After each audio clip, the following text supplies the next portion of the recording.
Halo semua, hari ini saya, Afisya, akan membahas tentang salah satu kearifan lokal di Indonesia, yaitu bahasa daerah. Bahasa apa nih kira-kira?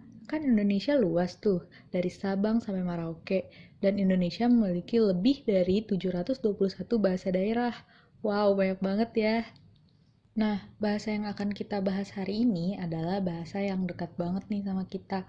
Kalau kalian tahu Mandra, Emang apa sih nggak boleh? Sombong amat. pasti kalian gak asing sama bahasa ini. Ya, benar, bahasa Betawi.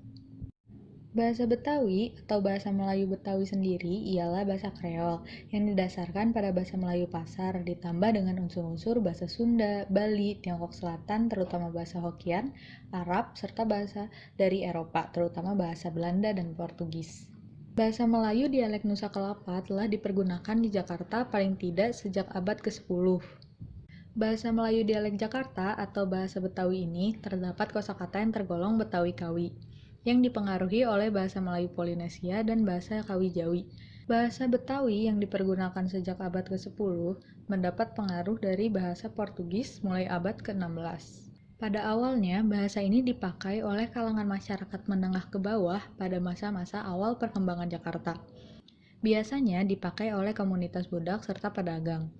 Bahasa Betawi ini mudah banget berbaur dengan bahasa Indonesia karena banyak persamaan antara keduanya.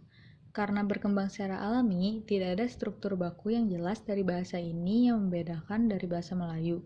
Meskipun ada beberapa unsur linguistik penciri yang dapat dipakai, misalnya dari peluruhan awal me, seperti halnya bahasa Melayu termasuk bahasa Indonesia, penggunaan akhiran in sama seperti bahasa Bali, serta peralihan bunyi a terbuka di akhir kata menjadi e atau e pada beberapa dialek lokal.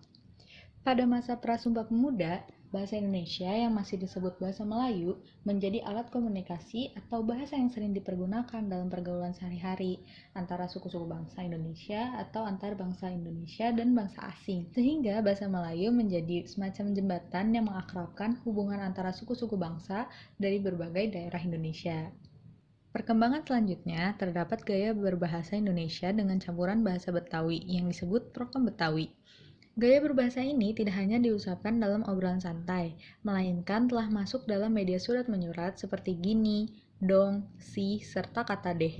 Bahkan media surat kabar yang terbit di Jakarta pun terpengaruh juga dengan program Betawi. Bahasa Betawi merupakan ciri kebudayaan yang paling menonjol dari orang Betawi, digunakan secara turun-menurun sebagai bahasa sehari-hari. Seniman-seniman atau tokoh terkenal yang melestarikan bahasa Betawi antara lain ada Benyamin Sueb, Jaja Miharja, Mandra, Ponori, Oma Swati, dan bahkan sekarang banyak komika atau stand-up komedian yang membawa tema budaya Betawi, termasuk bahasanya ke dalam materinya seperti David Turbianto, Bintang Emon, dan lain-lain. Sekian pemaparan dari saya. Terima kasih telah menyempatkan untuk menonton video ini.